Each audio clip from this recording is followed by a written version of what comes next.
Yeah, I'm a freshman at Clemson. I'm studying psychology, which is super duper fun. I graduated this past year in 2019, and I took AP Lit my senior year because that was how my school laid out all the English classes. So today we're going to be talking about the question 2 free response essay, which is the prose analysis, and how to like form your thesis and your introduction, because those are some of the two most important things about your essay, because it's like some of the first things that the readers will see. Yeah, so it's one of the first things that the readers will see, your introduction and your thesis, and it kind of sets the tone. And, oh, this is going to be a good essay for the readers. If you have a really good thesis and introduction, that's what they're going to think the rest of the essay is going to be like. But if it's not too great, they're going to be like, this isn't going to be fun to read. So that won't be fun. So in this stream today, we are going to be talking about thesis and introduction. And a lot of this is, hi, Diego. A lot of this is going to really focus around the thesis, because your thesis will help you create your introduction. And I'll get into that later. So we're going to talk about time-efficient planning strategies, because those are super important. And I'll explain why. You probably already know why. Identifying key literary devices, because most of the time in the prose analysis question prompt, they will tell you to use literary devices to answer the question that they asked you. We're going to talk about like little steps to forming a thesis statement.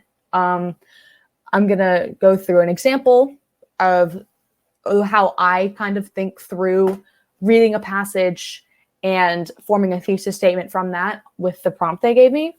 And then tips on starting your introduction, and also an example of what I kind of pieced together. Okay, how to be efficient with your time. This is so important because you only have 2 hours and 15 minutes to write 3 essays. Remember when all of your teachers are like, yeah, you can't write an essay in a day. You have to write 3 in 2 hours. That's really, really difficult. So you have to manage your time, or else you're going to be left with an entire essay left to write with like 10 minutes. And that won't get you a great score. And I would hate for that to like define whether you passed or failed. So read the prompt super thoroughly as soon as you get to the page. Don't just skim over it and be like, okay, and then I got to read. Really understand what they're trying to get out of you, what they're asking you to write about. And what I like to do is when I get the prompt, I'll take my pen and I'll underline, like if it says read carefully, I'll underline read carefully. And if it says like analyze in the prompt, like analyze how so-and-so talks about this using this and this, I'll underline like those key things like analyze and using blank. Like if it says literary devices, I'll underline literary devices. So I will make sure that I know what I'm doing, and that I don't accidentally write about something completely different, because that would be bad. Come up with a brief plan or outline. This is super subjective. You can do this however you want. What I did when I took the exam in this past May of 2019, was I got to the passage and I underlined the prompt. And then after I read the passage and I was like, okay, this is what I'm going to do. And these are my 3 points, and this is what I'm going to use to talk about those 3 points.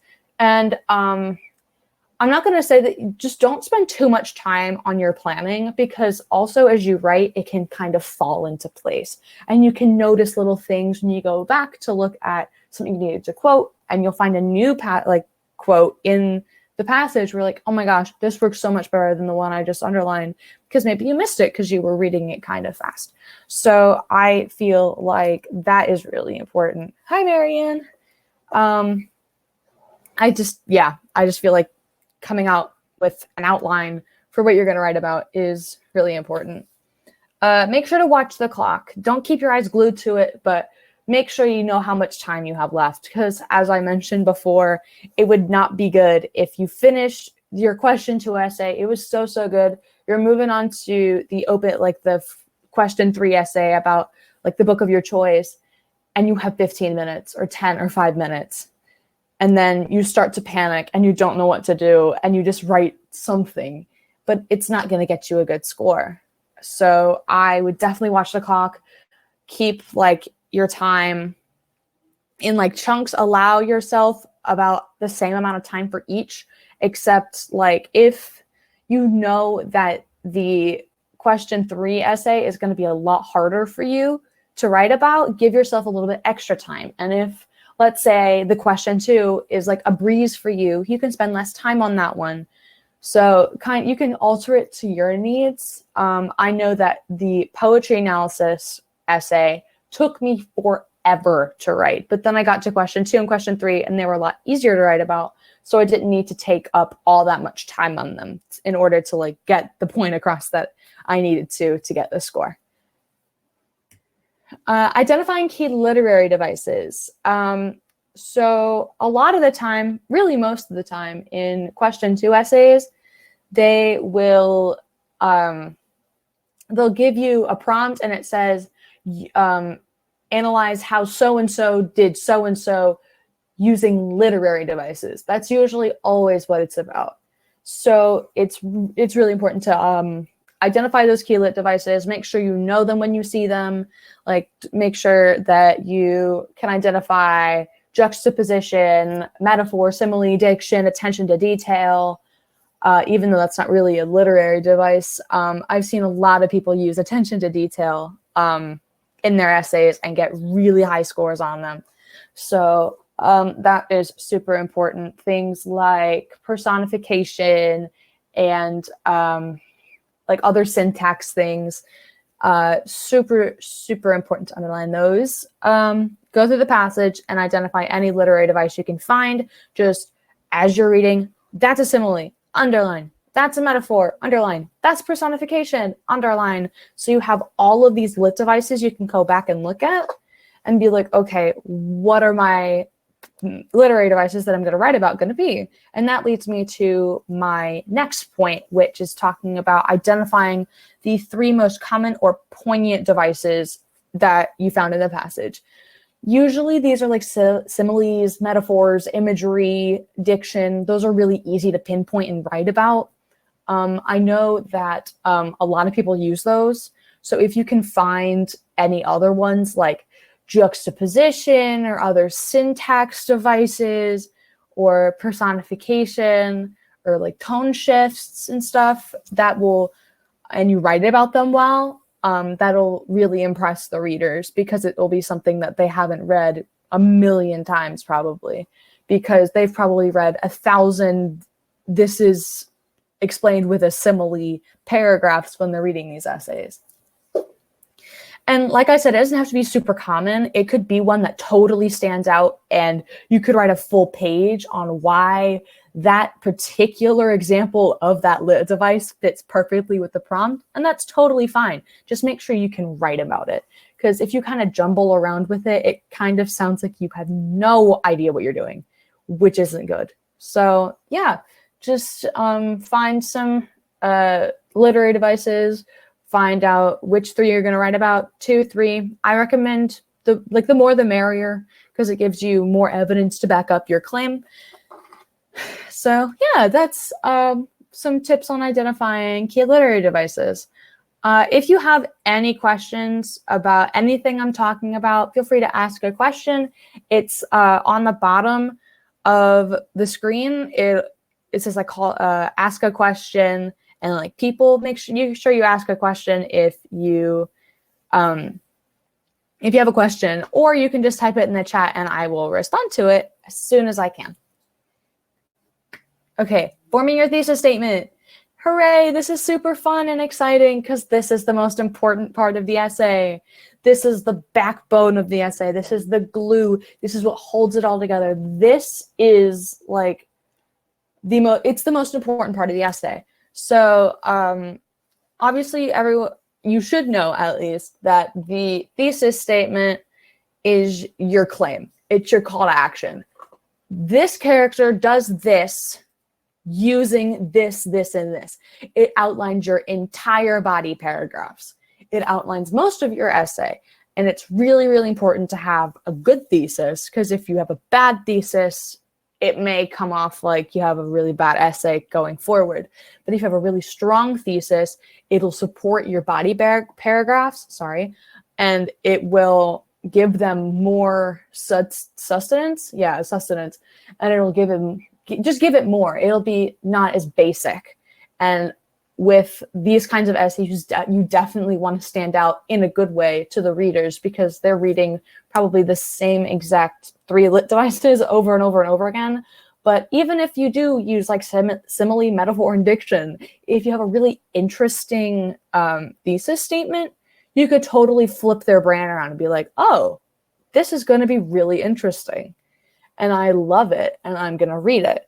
So yeah, that would probably help you get a higher score on your essays, which is really important because the essays make up a good chunk of your score. The basic format for thesis statements, at least this is what I learned in my English classes in high school, was in blank, the narrator uses blank, blank, and blank to convey blank. This is particularly for question 2 essays, but this can also be used for Q1, and it can also be altered for like other essays. Like if you end up taking AP Lang, if you haven't taken it already, you can alter it for like your argumentative essays. If you have to do like an in-class practice essay, you can use it for that. It's just like the basic run the line.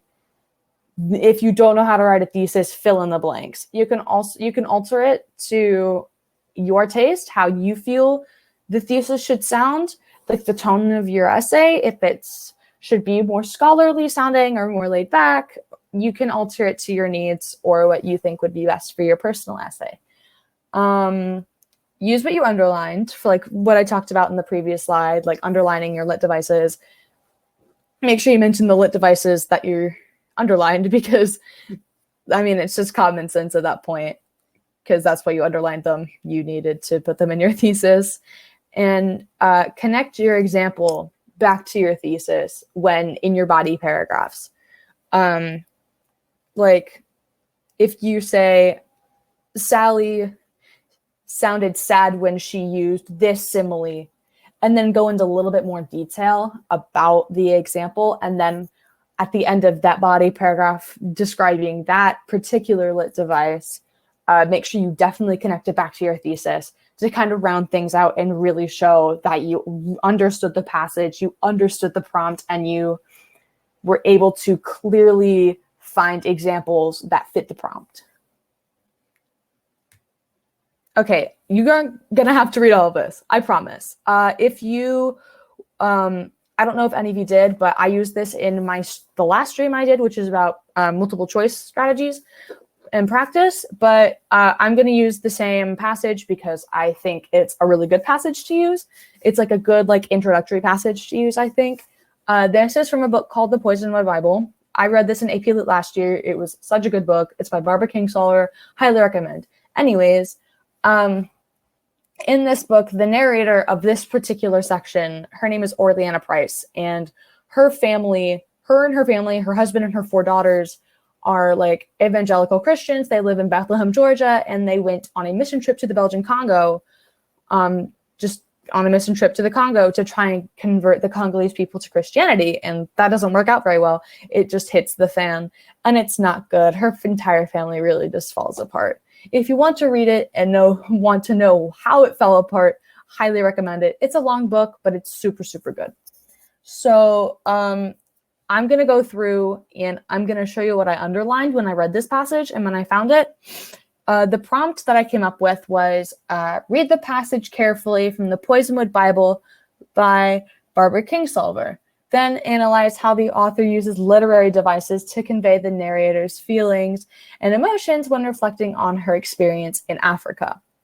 So I honestly think it's a pretty basic prompt, but it'll show you kind of the routine and like the rhythm of coming up with a thesis and an introduction, and the rest of it come the exam, and you likely have a little bit of a more difficult passage.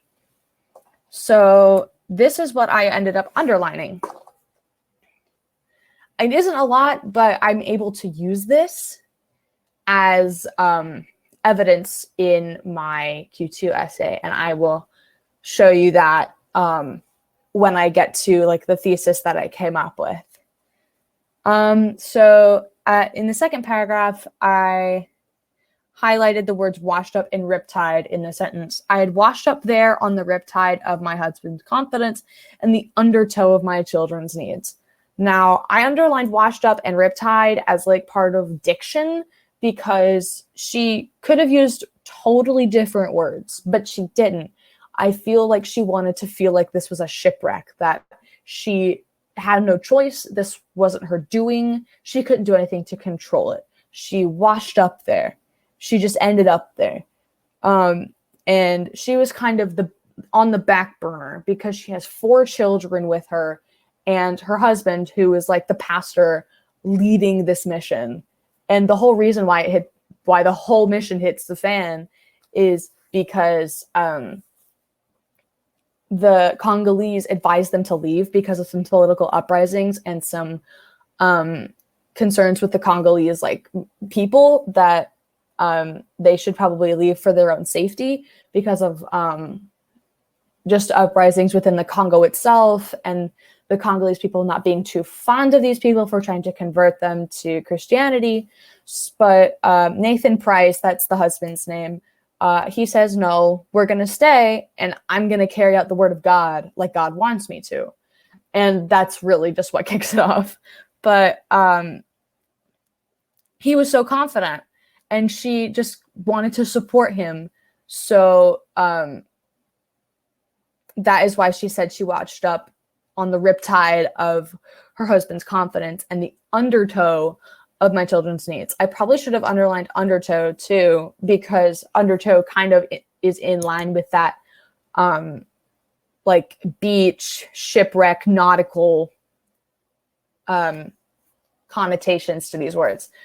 And she just felt like she was so burdened by her children and all that they needed, especially because one of them was handicapped. She couldn't speak. But still, she had to take care of the children. She had to make sure her husband was okay. And all the while, she's in Africa in the 60s. So it was not the easiest situation for her.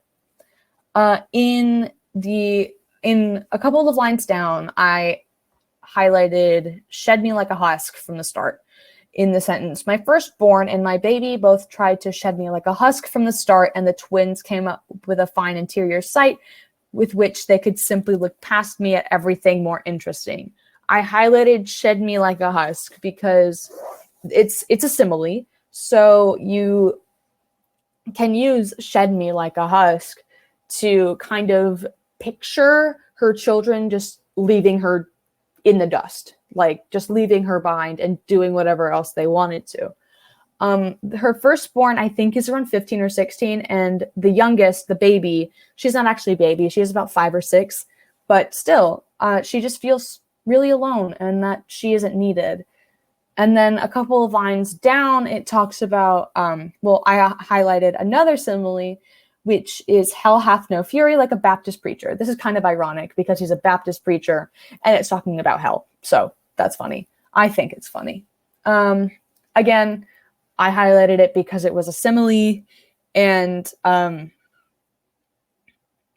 hath no fury like a Baptist preacher. Her husband, Nathan Price, is a very confident, driven pastor, and he wants to get done what God told him to get done, which was convert these Congolese people to Christianity.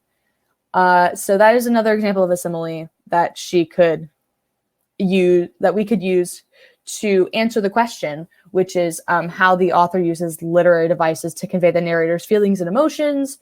It's talking about hell, and she's a Christian, so that isn't something that I think a Christian of her severity, I guess, would use to describe something like that. That kind of shows you that she didn't have the best time on this trip.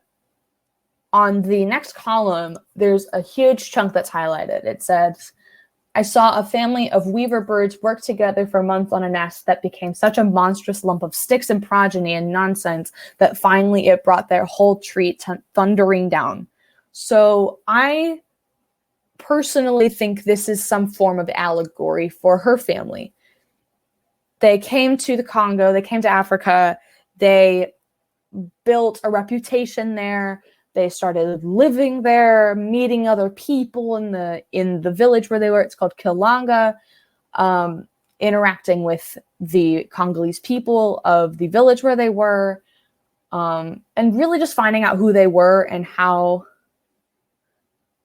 and just how they functioned in the Congo back in about the 60s. So I feel like, again, this is an allegory for around the middle of the book where everything just comes thundering down, like it even says in the passage, because it kind of alludes to her family being completely ripped apart by this mission trip and everything that happens.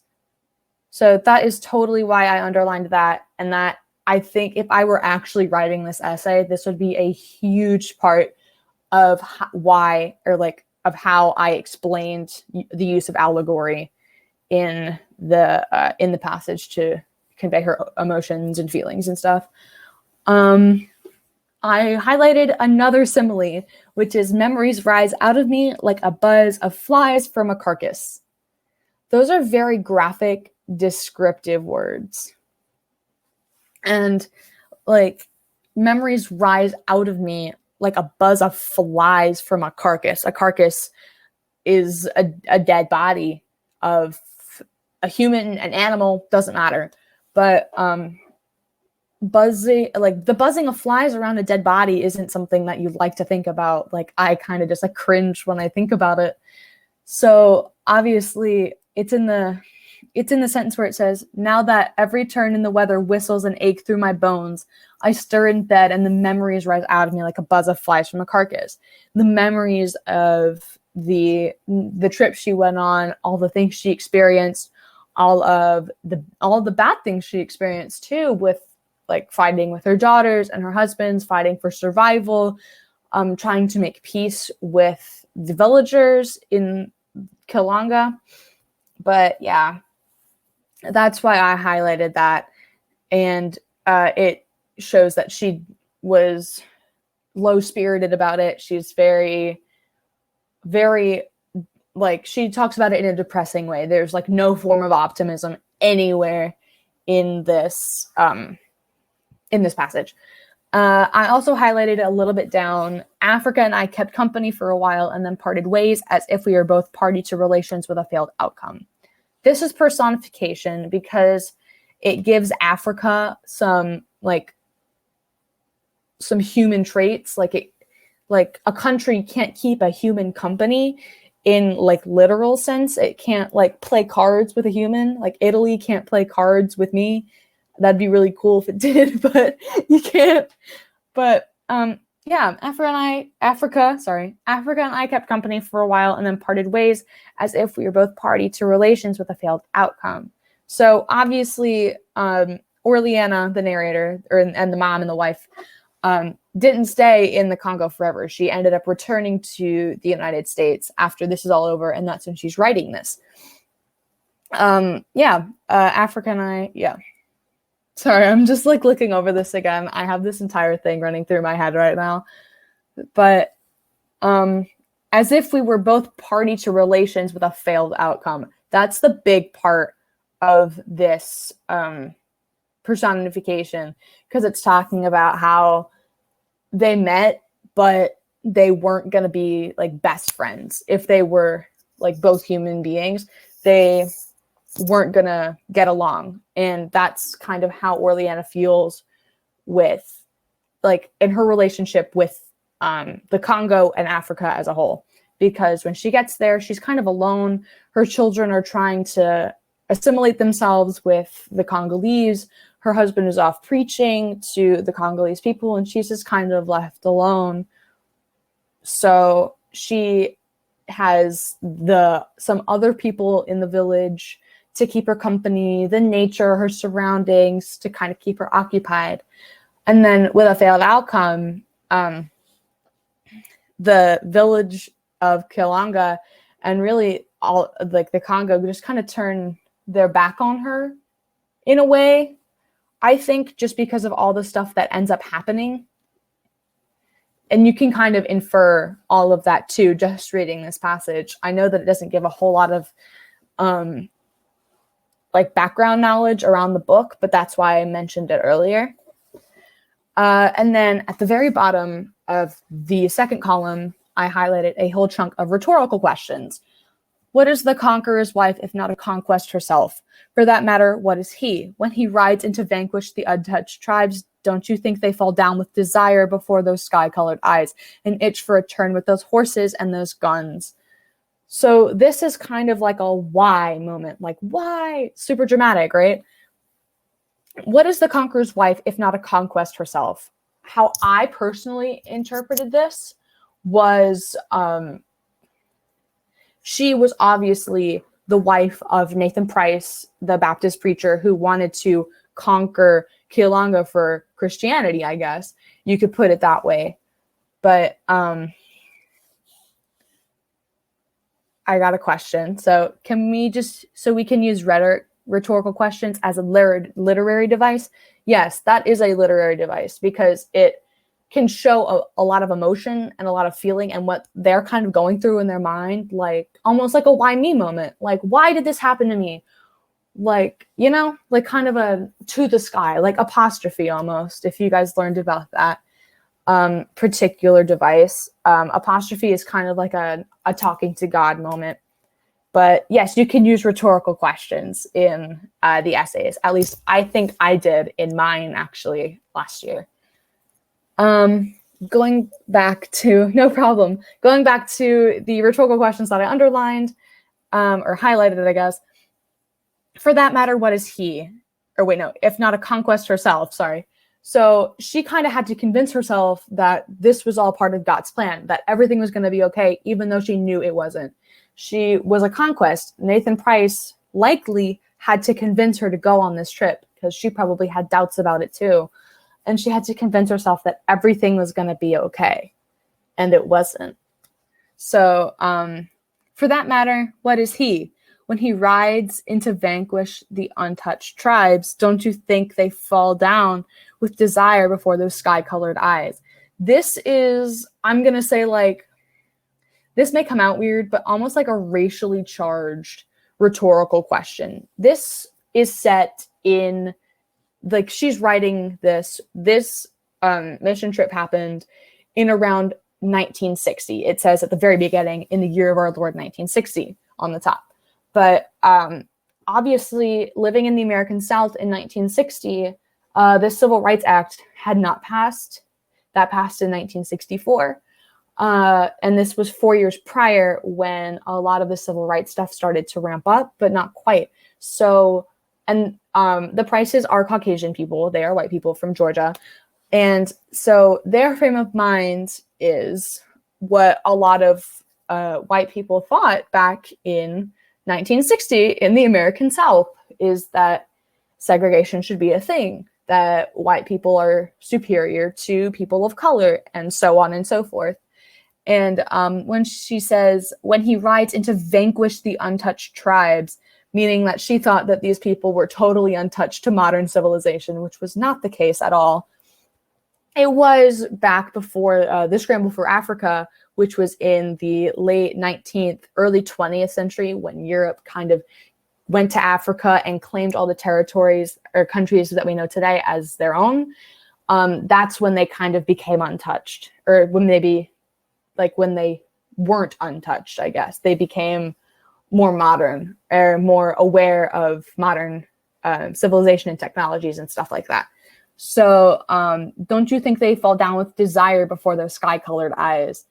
I interpreted this personally as kind of a why didn't this happen? I'm really confused moment for Orleana, because she's like, why didn't they bow down to us because we are Caucasian. These are people that they've never seen before. Because again, she probably thought that these people had never seen anything outside of their own tribe before, which wasn't the case. So she was kind of in this mentality of, what's going on? Why aren't they bowing down to us? And the mention of sky-colored eyes being like light eyes, like blue, green eyes, that a lot of Caucasian people have, and probably they had. An itch for a turn with those horses and those guns. They,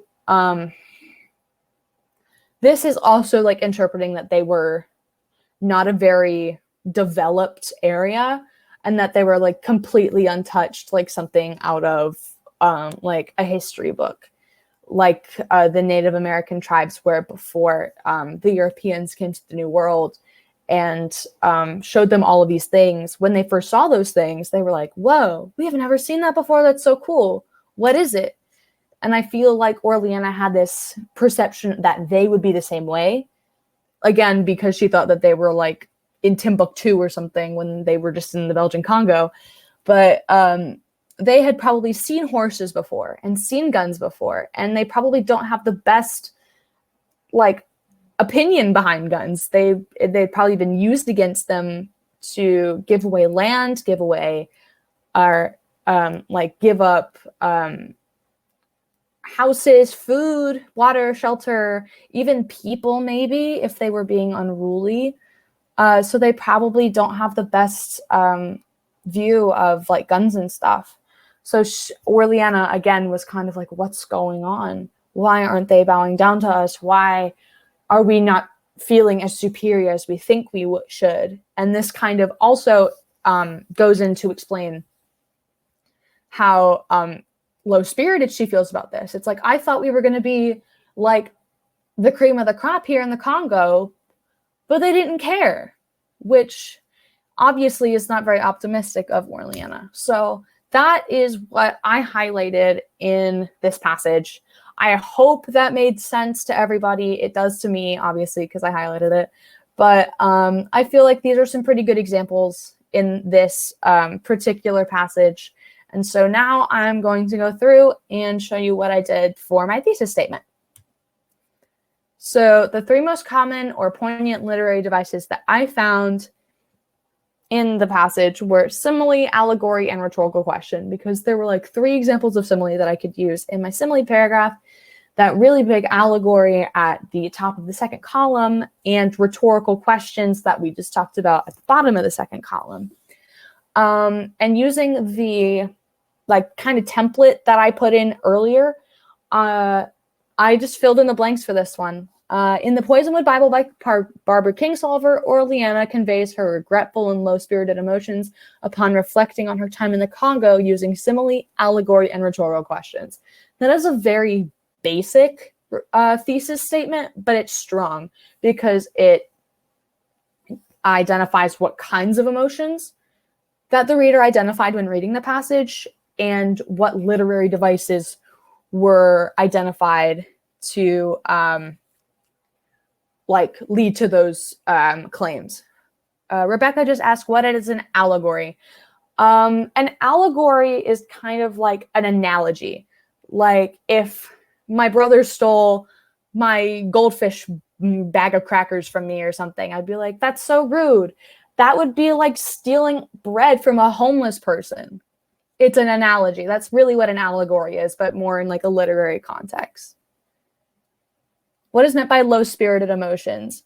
Low-spirited emotions being like not very optimistic, very, this sucked, I'm upset, this was terrible, this is all of the stuff that happens to me, I'm going to be super dramatic about it, but also really, really one-faced about it. Just kind of, I don't really know how else to explain low-spirited. It's kind of like a synonym for melancholy, if you would know what melancholy means, or depressed, or like it's a synonym for those words. No problem.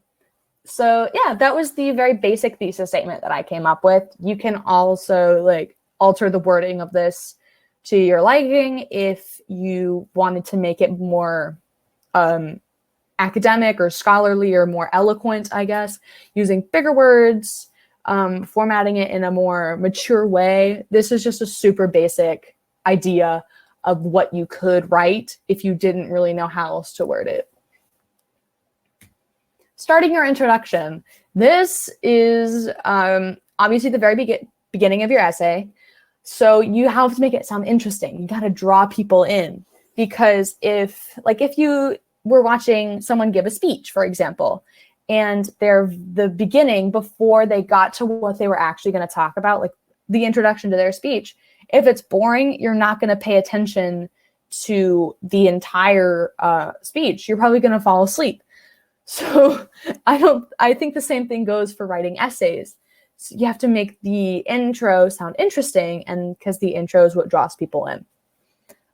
Provide some background information on the passage. You will get this background information from what College Board gives you at the top. I think it gives you a brief synopsis, like a 10-word synopsis of what goes on in the passage, and then obviously you gain background knowledge as you read it.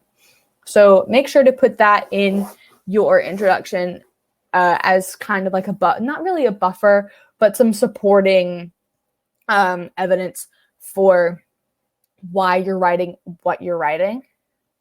It will make sense, I think, more when you get into the meat of writing it.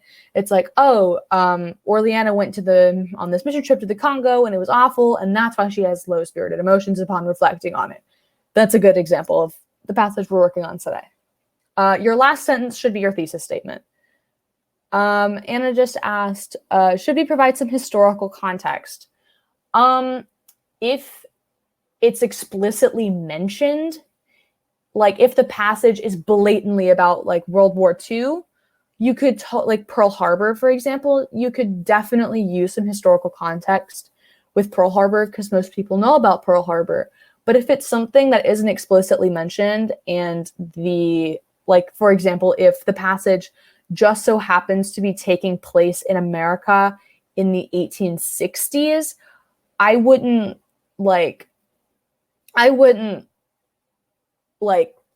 put historical context in there if it isn't totally mentioned in the passage and it doesn't affect the passage in any way. Like, for example, if someone took a passage between like Laurie and Amy from Little Women, it doesn't talk about the Civil War, even though it's taking place during the Civil War, if that makes sense. What if it's a passage from a book you already read? Can you talk about it in your intro? If you've already read the book, which is extremely unlikely because they take passages from super obscure books that a lot of people have never read before, you can talk about some like other background information, because chances are the readers of the AP exam for that particular essay will not have read it either. They won't know what the book's about. They won't know like what happens in the end of the book, the ins and outs of every character, etc. So you can probably use some smaller details that you could infer from the passage, but like are explicitly mentioned in the book that you read, but I wouldn't go too far into it. Could the thesis statement be more than one sentence? It can, I guess, but I would really try and make it one sentence, because that's really what a thesis statement is. It's one statement, it's one sentence. You can definitely use commas if you have to put it into two sentences, but really want to make it one. You can use commas, you can use other grammatical devices and stuff like that to make it one sentence. So yeah, that's kind of what you do to start your introduction. It's fairly self-explanatory, especially once you get into the room and you're in the zone and you're writing your essay and you're just like totally into it. It's like, yeah, this is what's going to happen, and this is my thesis statement. It's going to be an awesome essay, and I know you guys are going to write awesome essays. So here is kind of like an outline. Oh, I got another question, so I'm going to answer that. If we are running out of time, do you think we should focus more on the background info or making it interesting? I think based on last year's rubric, because I know they are regrading it based on different things now for 2020, I would have made it more interesting. But now I think there's like specific points for things like background information. I'm going to have to look that up because I'm not incredibly familiar with the new rubric grading system. So I would definitely check on that. So like depending on what the rubric tells you, you can infer off of that, if that makes any sense. So for the outline that I have made on the screen here, this is just basically what runs through my mind when I'm creating an intro. This is a super quick intro also. This is an example of what you would write if you didn't have a whole lot of time. You can add to this. You can make it so much more interesting, more mature sounding, more eloquent, blah, blah, blah, blah. This is just a very basic example of what kinds of things you need to have in the introduction. So background information. Orleana Price, the narrator, is reflecting on her time in Africa. She did not have a good time, as we have previously mentioned. Uses thesis statement from before. Introduction example. In an excerpt from the Poignant Bible by Barbara Kingsolver, the narrator, Orleana Price, explains that her time in Africa on a mission trip completely tore her family and her mental state to shreds. Throughout the passage, Orleana conveys her regretful and low-spirited emotions when reflecting on her time in the Congo using simile, allegory, and rhetorical questions. Again, this is super short. I don't think the readers are going to expect you to write like a 3-page introduction, especially since you only have, if you split it up completely evenly, about 40-ish minutes to write each essay, which is not a lot of time. So I don't think they're looking for filler, as my teacher would say, like fluff, trying to cover up the fact that you aren't super confident on your writing. So make sure you are you're straight to the point, you're straightforward, you include that background information, obviously include your thesis statement, and make the two mesh together in a good way like I have here. At least I think I did a good job of just a basic introduction. Like I said, you can add other things to this if you find anything in the passage that you think would go well with background information or to back up your thesis. You can totally add that. This is just the basic introduction template, I guess. Yeah, does anyone have any questions about introductions before I move on to the lesson recap? Okay, I'm going to take that as a no. If you have any other questions, I'm going to have like a question and comment slide that you guys can ask any questions you have, any questions, comments, concerns, etc. But I'll get to that in a minute. Oh, this is the thing that if I needed to reference it, but I didn't. So this is the passage again. Lesson recap. The strategies that we talked about at the very, very beginning. Make sure you leave enough time to write the rest of your essay. Really important. You don't want to have a half-written essay. That wouldn't be very good for your score. Annotate. That's so important. You don't want to lose your literary devices and spend 5 minutes looking for them again. And identify prominent and key lit devices, because that is what you're going to use as evidence for your thesis statement and for the rest of your essay. Forming a thesis statement. Use the key literary terms you found in the passage and answer the prompt fully. And you can totally use the template that I put in here, or you can format the thesis however you would like. Introduction. Use background information about the passage. If, like, whatever you have, the last sentence of your introduction should be your thesis, and make it as interesting as possible without adding too much fluff. I got another question. Yay. What should you recommend us to do if we are running out of time? I would make sure that you have each point written down and a brief explanation of each. So, like, I don't know. For example, if I am totally running out of time, the time that I allotted myself for this essay, and I still have 2 more like things to talk about, if I still need to talk about my allegory, my rhetorical questions, I'd be like, Orleana, or the author, uses allegory to convey that blah, blah, blah, blah, blah. Here's the quote, and here's a very brief explanation of why this fits into the prompts that you gave me. And then do the same for the third one. Write a very quick conclusion if you have the time. Conclusions I don't think are super necessary, but if you have the time to write them, write them. They're the last thing that the reader will read, the last impression. So if you have the time to write a good conclusion, like I said, write a good conclusion. I think that'd be super helpful. Well, not helpful, but a good addition to your essay. But if you don't have the time to write one, don't worry about it, because I think you could totally move on to the next essay, write like the introduction, the body. And if you have extra time, go back and write the conclusions. Yeah. Does anyone have any other questions, comments, concerns, questions about AP Lit in general? Any other questions about the exam? Anything? Awesome. So I hope you guys had a great time tonight.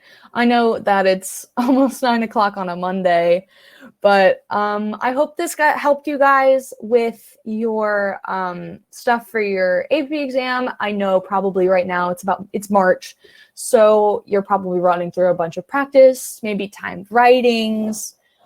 So maybe this will help you with that. And if they're graded for your class grade, you'll get a better grade in the class. That'd be totally cool if you use what I talked about today in your in-class practice. So yeah, thank you so much for tuning in tonight. I hope you guys have a great rest of your semester. If I do not see you again before the exam, good luck. I know you'll be great. I know it's in like 2 months. That's totally crazy. But I know you guys will do great, and I hope you have a good night. Bye.